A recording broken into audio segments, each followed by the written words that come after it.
예, 오늘의 모닝 브리핑 시작하겠습니다. 트럼프가 캐나다, 멕시코에 대한 관세를 예정대로 부과할 것 이런 발언이 나오면서 지수가 좀 막판에 밀리는 그런 모습을 보였고, 또 엔비디아를 비롯한 주요 기술주들에 대한 경계감도 오늘 지수 약세 요인이 됐던 것 같습니다. 우리 증시는 이제 상법 개정 관련된 이슈가 있죠. 이게 향후에 증시의 변수가 될 가능성이 있어서 간단하게 좀 설명을 드릴 거고요. 외국인들이 올해 들어서 4일 연속 매도는 없었거든요. 이런 환경에서 외국인들이 매도세를 계속해서 이어나가게 될지도 체크를 해봐야겠습니다. 우선 미증시는 다우는 플러스, 나스닥 S&P 500은 이제 밀리는 모습을 보였는데, 이게 마감 직전 한 10분 전까지, 한 5분 전까지만 해도 S&P 500 플러스였거든요. 그런데 트럼프의 발언이 전해지면서 이제 급격하게 밀리는 그런 모습을 보였죠. 뭐 업종으로 보면 상승한 업종, 하락한 업종 수 대체로 좀 비슷하긴 했는데, 기술주가 1.4%나 하락했잖아요. 워낙 대형주들이 밀리다 보니까 전체적으로 지수에 영향을 주는 그런 모습을 보였던 것 같습니다. 근데 미국은 원래 2월 중순 넘어가면서부터는 좀 흘러내리는 그런 모습이 있거든요. 2월 중순 넘어가면서 흘러내렸다가 이제 3월에 다시 회복되고 이런 사이클을 보이게 되는데, 최근에 미증시가 좀 부진하잖아요. 그래서 전형적인 어떤 미증시의 패턴을 보이고 있다라고 해석하는 쪽도 일부는 있습니다. 자, 이슈를 좀 보면 그 막판에 이 뉴스가 시장을 확 끌어내렸거든요. 그러니까 트럼프 대통령이 캐나다와 멕시코에 대한 관세, 뭐 지금 3월 4일 이후로 예정이 되어 있잖아요. 이거 예정대로 진행할 거다. 우리는 뭐 관세 부과하면서 부유하게 될 거야. 뭐 이런 식의 어떤 발언을 했죠. 그래서 어떤 구체적인 협상으로 인해서 관세 부과가 되지 않을 거야. 이런 기대를 시장에서는 하고 있는데, 일단 이런 기대와는 좀 어긋나는, 이 기대에 어긋나는 발언을 했고, 이 발언이 막판에 시장을 뚝 떨어뜨리는 그런 요인으로 작동을 했고요. 또 장중 내내 뭐 뉴스가 나오면서 기술주들의 부담을 줬던 내용, 마이크로소프트에서 일부 데이터 센터에 대한 어떤 임대 계약을 취소했다. 이게 공급 과잉이냐, 단순한 비중 조절이냐, 그러니까 속도 조절이냐, 아니면은 뭐 그냥 일시적인 어떤 조절일 뿐인데 시장에서 과도하게 해석한 거냐, 이렇게 의견이 분분하거든요. 근데 보통 이렇게 분분할 때는 투자자들은 제일 나쁜 쪽에 반응을 합니다. 그러니까 제일 불안한 쪽에 반응을 먼저 하고 나서 그 다음으로 찾아가는 게 투자자들의 어떤 흐름이라서, 이날 같은 경우는 이거 혹시 AI 투자에 대한 어떤 피크를 이야기하는 거 아닌가? 이런 어떤 걱정 쪽에 조금 더 반응을 했죠. 근데 초반에는 그런 해석이 많이 나왔다가 중간 넘어가면서부터는 오버한 것 같은데, 그 정도 사안 아닌데 이런 어떤 내용들이 나오곤 했거든요. 그런데 일단 오늘 첫 번째 반응은 좀 부정적으로 반응을 했습니다. 그리고 전체적으로는 이번 주 일정이 워낙 강한 일정들이 있잖아요. 뭐 물가 지표도 나오고 또 엔비디아 실적도 나오고 하기 때문에 전반적으로 엔비디아 실적 전까지는 시장이 좀 투자자들이 관망할 것 같다. 특히 최근에 옵션 거래를 보면 엔비디아 실적 공개 이후에 7% 이상의 변동성이 예상이 되기 때문에 좀 지켜보는 게 맞지 않을까? 이렇게 본다라는 거예요. 그래서 전체적으로는 투자자들이 좀 선뜻 강하게 매수하진 않는 그런 흐름이 만들어졌다라는 거죠. 주요 증권사들의 어떤 증시 분석도 보면 엇갈립니다. 그러니까 JP모건에서는 빅테크에 대한 어떤 실적 전망이 강력했다가 그게 최근에 좀 약해져 있다. 그래서 그렇지만 증시 자체에 대해서 부정적으로 볼 단계는 아니지만 단기로는 빅테크에 대한 기대치가 낮아져 있는 상태, 이렇게 이야기를 했고, UBS는 이제 관세 우려이지만 경제가 좋고 실적이 탄탄하고 AI 발전에 대한 기대값이 있기 때문에 연말까지 S&P 500 지금보다 한 10% 정도 되죠. 더 올라갈 거다. 이렇게 주장을 하고 있고, 반면에 이제 뱅크 오브 아메리카에서는 최근에 스태그플레이션에 대한 우려가 높아졌다라는 거예요.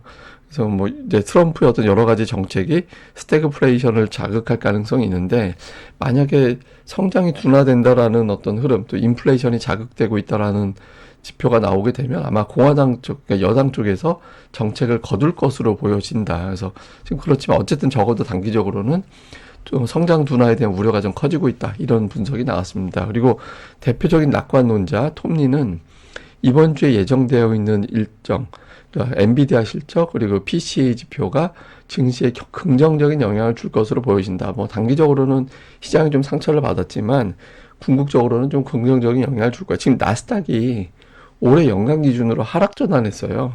예, 오늘 하락하면서. 근데 어쨌든 톱니는 여전히 이 지표 넘어가면서부터는 좀 시장이 돌아설 것 같아. 이렇게 이제 평가를 하기도 했습니다. 근데 뭐 시장이 전반적으로 최근에 공매도 잔고가 좀 올라오긴 했거든요. 예, 뭐 좀 올라오긴 했는데 이게 걱정스럽다 수준까지 확 올라가지는 않았어요. 근데 이제 공매도 잔고가 조금씩 올라가고 있다라는 거는 보여지긴 하지만 이 차트를 보여주면서 해석은 어땠냐면 그렇다고 뭐 엄청나게 공매도 압박이 커지고 있는 단계는 아니다 이렇게 보더라고요. 근데 이제 추세 자체가 계속 올라가게 되면 어느 단계에서는 좀 부담이 되겠죠. 자, 오늘 특징주로는 애플이 오늘 플러스로 끝났거든요. 그러니까 개장 전에는 마이너스였습니다. 그러니까 5천억 달러 투자한다. 그래서 2만 명 고용한다. 이런 보도가 나왔는데 처음에는 저렇게 투자해도 되나? 돈이 그렇게 되나? 이런 걱정이 좀 있었는데 재탕이다. 원래 투자하려고 했던 거 그냥 트럼프 앞에서 잘 꾸며가지고 미국에서 생산 좀 늘릴 것 같은 모양새 만들어서 우리 중국에서 생산해서 들여오는 제품 관세 좀 없애줘. 이렇게 이제 액션을 취한 거다. 이런 어떤 해석들이 나오더라고요. 그래서 그런 부분들에 대한 평가로 상승으로 이제 진행이 됐고요. 메타가 뭐 계속 올라갔다가 최근에는 5일 연속 하락했습니다. 그러니까 워낙 많이 올랐잖아요.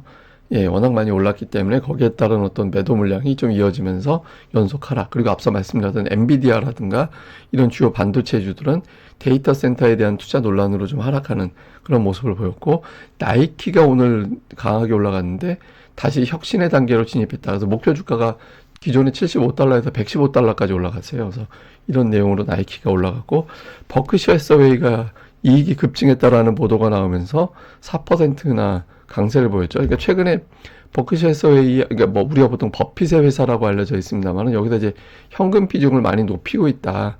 이런 내용들이 나오면서 주가가 뭐 최근에 혹시 증시 피크 이런 해석이 있잖아요. 근데 피크가 나왔을 때 현금이 늘어났을 때하고 미국의 증시 흐름을 좀 비교를 해보면 현금 올라가서 피크를 쳤을 때 저때하고 주식시장하고 딱 볼 때 그 전후에서의 어떤 연도의 분위기 보면 저게 반드시 증시의 피크였다라고 보장되지는 않았거든요. 그래서 그냥 현금을 늘린 건 아마 포트폴리오 재조정이라든가 수익이 워낙 많이 나서 거기에 따라서 일부 차익 실현한 게 현금이 좀 많아진 것으로 보여지는 측면도 있었던 건가? 이렇게도 보는 것 같아요. 그래서 버크셔 해서웨이의 현금이 커진 것 자체가 증시의 피크를 의미하는 건 반드시 아니었다. 이 점도 보여지는 것 같습니다. 자, 우리는 주초에 그 AI 관련된, 그러니까 마이크로소프트의 데이터 센터 관련된 논란이 좀 부담을 준 거 아닌가 이렇게 보이죠. 어제 같은 경우 보면 삼성전자하고 SK하이닉스하고 두 종목이 떨어뜨린 지수가 10.5포인트였거든요. 어제 코스피 낙폭이 마이너스 9포인트였잖아요. 그러니까 두 종목 아니었으면 강보합이었던 얘기예요. 그래서 어제 뭐 주말 사이에 나왔던 둔화 우려보다는 아마 데이터 센터 관련된 논란이 시장을 더 많이 떨어뜨렸던 걸로 보여지거든요. 근데 지금 하이닉스가 하필이면 되게 추세적으로 중요한 자리라서 저점이 좀 높아지고 있는 추세였잖아요. 그래서 이걸 만약에 깨고 내려가게 되면 19만원 전후에 있는 다음 지선이 그 중요한 자리가 되거든요. 그래서 이 구간을 과연 넘길 수 있을 거냐, 이 고비를. 해외 쪽 증시가 좀 부진한 상황에서 고비가 될 텐데 이걸 잘 넘길 수 있을지 이 부분이 중요할 것 같고, 또 하나는 이제 외국인들이 올해 들어서 4일 연속 매도는 안 하는 그런 모습이었거든요. 근데 지금까지 3일 매도였잖아요.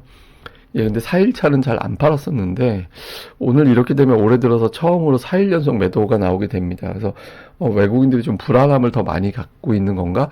이렇게 될 수 있죠. 그래서 외국인 투자들의 어떤 오후장에서 어떤 움직임 주목을 해봐야 될 것 같고, 그리고 이제 이런 가운데 지난주 이후에 외국인 기관들이 따박따박 매수하는 종목군들의 성적은 아무래도 좋을 가능성이 있으니까. 근데 이제 종목들을 보면 외국인들은 이렇게 업종별 특징은 없습니다. 그러니까 특정한 어떤 업종을 집중적으로 매수한다라기보다는 종목별로 골라가는 그런 모습이 있고, 기관 투자자들은 2차 전지, 2차 전지 종목들이 좀 매수가 있고, 그 외에 이제 반도체주들을 좀 선별적으로 사는 그런 특성이 있거든요. 그래서 이런 기조가 오늘 장에서도 그대로 이어지는지, 그러면 이제 이 조정 이용해서 관련주들을 좀 기회로 보는 그런 대응도 필요하잖아요. 그래서 이런 기조가 그대로 유지가 되는지도 잘 살펴봐야 될 것 같습니다.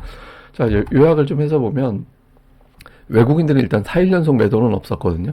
오늘 장에서 어떻게 변화가 생기는지, 그리고 특히 마이크로소프트 관련해서 미증시가 또 추가로 금요일에 이어서 오늘도 흔들렸기 때문에 우리 증시에서도 그 재료가 그대로 반영이 되는지 봐야 될 거고, 그 다음에 그 2차 전지주, 그러니까 에코프로비엠 기준으로 보면 121선 향해서 가고 있잖아요. 근데 이게 다시 저항이 되느냐, 이걸 돌파하느냐, 그러니까 코스닥 지수 자체를 움직이는 중요한 기준이 될 수 있기 때문에 2차 전지주들의 어떤 흐름이 어떻게 돌아가는지도 좀 봐야 될 것 같고, 우리 증시는 어제 상법 개정안 관련된 뉴스가 있었죠. 이게 중장기적으로 좀 변수가 될 가능성이 높다라는 이제 해석이 나오고 있잖아요.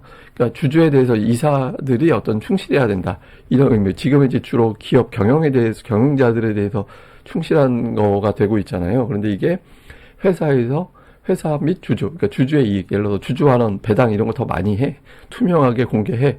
이런 것들을 해야 되는 게 되는 거죠. 그래서 이런 부분들이 시장에 영향을 줄 것 같다라는 건데, 우선 장점 같은 경우는 회사의 이익을 우선하다가 주주의 이익을 같이 우선하지 않으면 이제 법적 처벌을 받을 수 있습니다. 이렇게 되면 적극적인 주주 환원 가능성이 높아지게 되죠. 그리고 개인 소액 투자자들의 어떤 권리라든가 이런 것들이 좀 보강될 수 있는 사안이 되는 거고, 또 회사에서 쓸데없이 지출하는 거, 예를 들면 뭐 자회사에 막 과도한 투자 지출을 한다든가 이런 것들이 어느 정도 제한될 수 있다라는 이제 내용이 있습니다. 그러니까 기업 가치는 좋아질 수 있다. 그리고 예를 들어서 뭐 블록들 같이 회사 지분 관련된 거를 갖다가 기습적으로 공시해 가지고 깜짝 놀라게 하고 주가를 하락하고 이런 케이스들이 있었잖아요. 그래서 이런 것들이 크게 감소할 가능성이 있다. 이래서 이런 부분들은 상법 개정하게 되면 관련된 종목군들이 올라갈 가능성이 성질적으로 높다. 이런 주장이고, 반면에 이제 그 주요 기업들은 반대하는 입장이 있죠. 그러니까 경영 관련해서 소송이 쏟아져 나올 거다. 뭐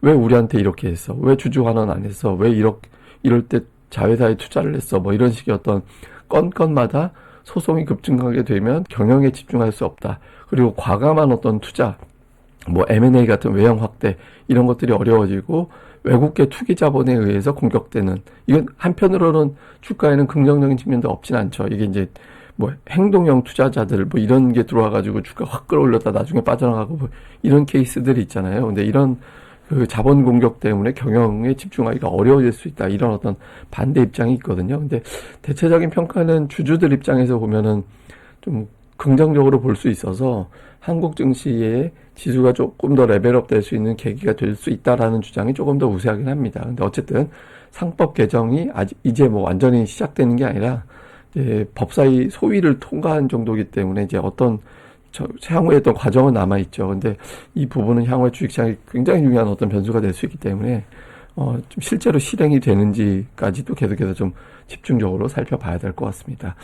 예, 그럼 또 오늘 하루 또 잘 보내시고요. 저는 또 다음에 뵙겠습니다. 이 방송 구독하기와 좋아요 꼭 좀 부탁을 드립니다. 감사합니다.